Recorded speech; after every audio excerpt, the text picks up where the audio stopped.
na anapokutumainia mwanawe, kwamba so that all may honor the Son, ili kwamba kila kitu watu wamwamini mwana wa Mungu, such as they honor the Father. Tunapomwamini Kristo Yesu, na ndivyo vile Baba anavyomwamini mwanawe.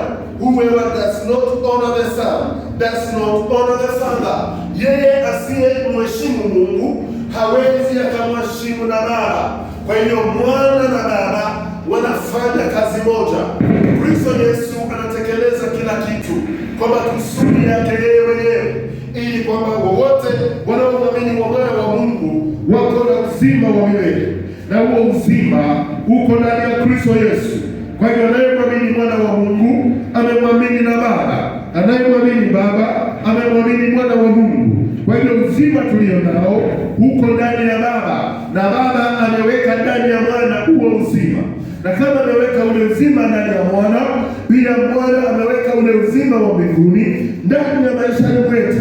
Ndivyo tunavyomwamini Mungu, na ndivyo tunavyotembea katika njia za Bwana. Kwa hiyo ni vizuri kumtumainia Bwana.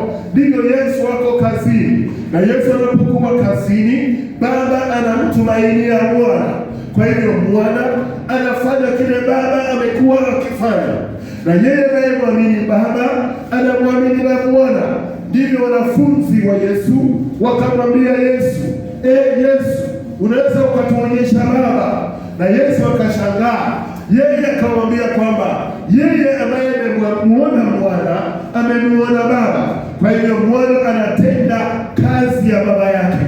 Sisi kama Wakristo, sisi tu watoto wa Mungu ambao tumemwamini Mungu kwa sababu ya neno la Bwana ambalo liko katika maisha yetu, na kama lile neno la Bwana liko ndani ya maisha yetu, tunatenda kile Yesu ametuamuru kufanya. Tumefanya kile ambacho Yesu anatuamuru kutekeleza.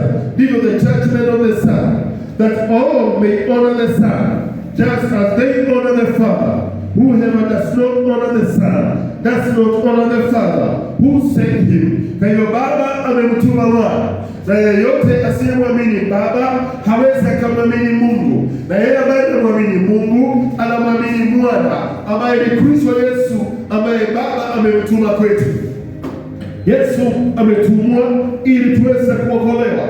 Yesu ametumwa ili tuweze kukombolewa ndani ya maisha yetu, ili tuweze kumwona Mungu na tuona utukufu wa Bwana ndani ya maisha yetu. Na hii ndiyo kazi ambayo Kristo anaifanya ndani ya maisha yetu. Far from backing of Jesus makes clear he is doing the Father work and outline his job description. Hii ndiyo sasa Yesu anaweka wazi kwamba yeye anafanya kazi ambayo Baba alikuwa anafanya. Yesu anafanya kazi ambayo Mungu alikuwa amemtumainia kuifanya. Jesus is not working in his own. Yesu afanye kazi yake. Yesu anafanya kazi ya Baba vile Mungu amemtuma. Kwa hiyo Yesu anafanya kazi ya Baba. He is committed doing what his Father does. Yeye ako imara kufanya kile ambacho kazi ambayo Baba anaweza kumpa kufanya. In fact, he does only things he does. Anafanya tu kazi ambayo Baba aliweza kumpea. There is a perfect communication between Jesus and the Father. Basi kuna mawasiliano yaliyo sawa kati ya Baba na Mwana. He knows exactly what the Father is doing. Mwana anamjua kila ambacho Yesu anafanya. Yesu anajua ambayo Baba alikuwa anafanya. Kwa hivyo Yesu anafanya kila kitu kwa makusudi ya Baba. Exactly what the Father is doing. Kila ambacho Baba anafanya ndani ya maisha ya Kristo Yesu. Na anapofanya ndani ya maisha ya Kristo Yesu, kwa hivyo sio sisi tunayoishi, lakini Yesu yuaishi ndani yetu. Na anapoishi ndani yetu, basi tunafanya kila kitu kulingana na makusudi ya Bwana. Tunafanya kila kitu kulingana na vile Yesu amefanya. Kwa hivyo nasema tumwamini Mungu na kutembea katika njia za Bwana, maana neno la Mungu li ndani ya maisha yetu, na neno la Mungu likiwa ndani yetu, wapendwa, sio sisi tunayoishi, lakini Yesu yuaishi ndani yetu. Tamani kutembea ndani ya utukufu wa Bwana, maana Baba yu ndani ya Bwana, naye Bwana yu ndani ya maisha yetu.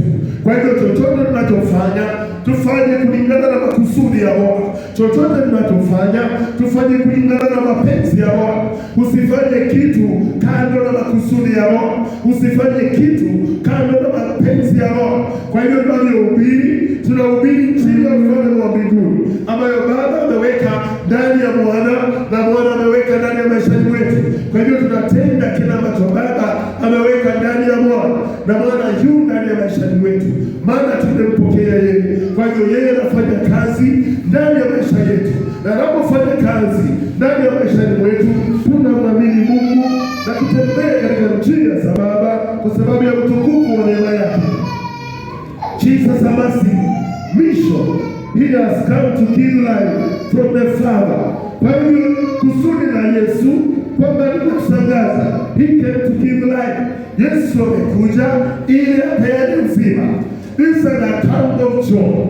John anaelezea vile Yesu amekuja, kwamba Mwana wa Mungu amekuja kupeana uzima, na anapokuja kupeana uzima, vile maandiko yanasema, he gives life from the Father. He gives life from the Father. We are living, and the life that we are living, this life is in Christ Jesus.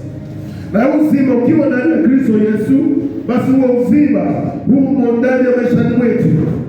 More than that, he will one day come to judge on the Father's behalf.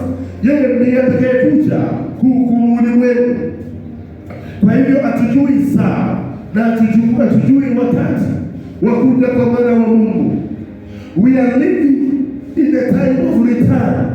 We are living in the time of silence. We don't know the day. We don't know the time. Tunaishi nyakati za kutumia, tunaishi nyakati za kunyamaza, tunaishi nyakati za kuja kwa Mwana wa Mungu. Hakuna ajuaye siku wala saa. Biblia inasema hata malaika hawajui,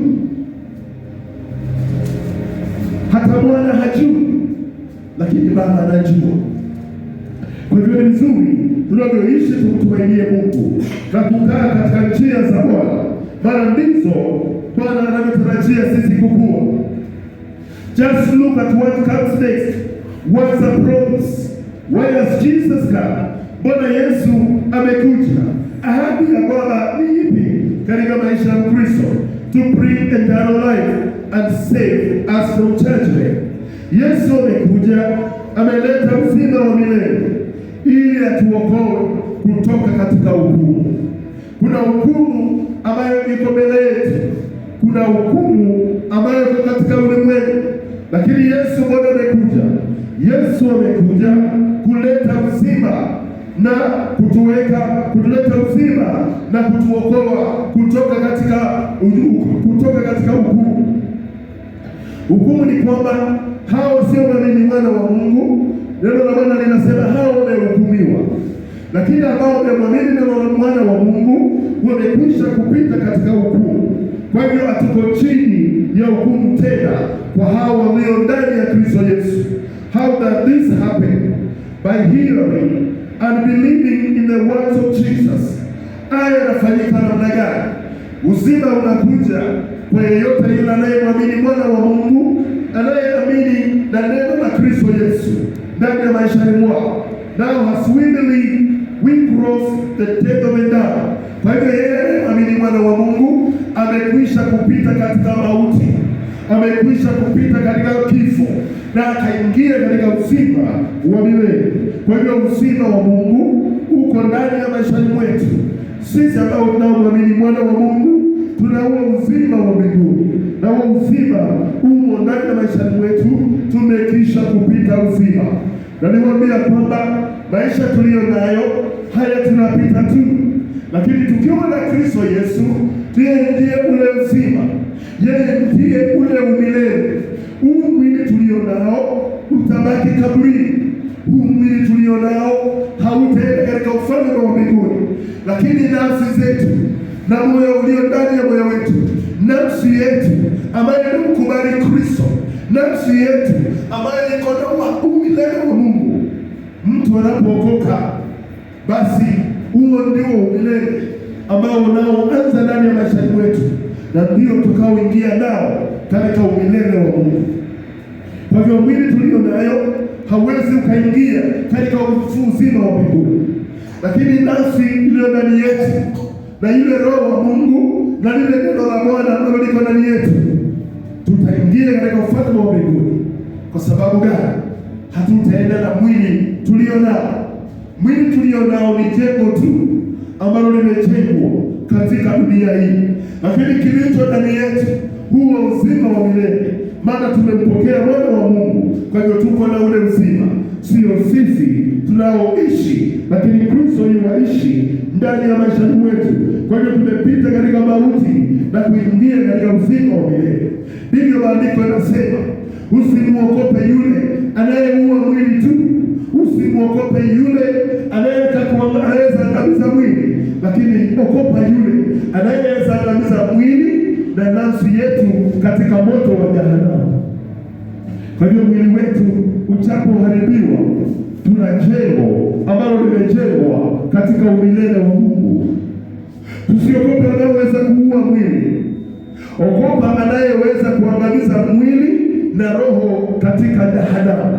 Na ndiye Mungu tu ambaye anaweza kuangamiza mwili na roho katika jehanamu. Hao wanaoua mwili hawana uwezo wa kuua nafsi yako, hawana uwezo wa kuua roho iliyo ndani yako. Kwa hivyo tumtumainie Mungu ndani ya maisha mwetu, maana tumekwisha kupita katika mauti na kuingia katika uzima.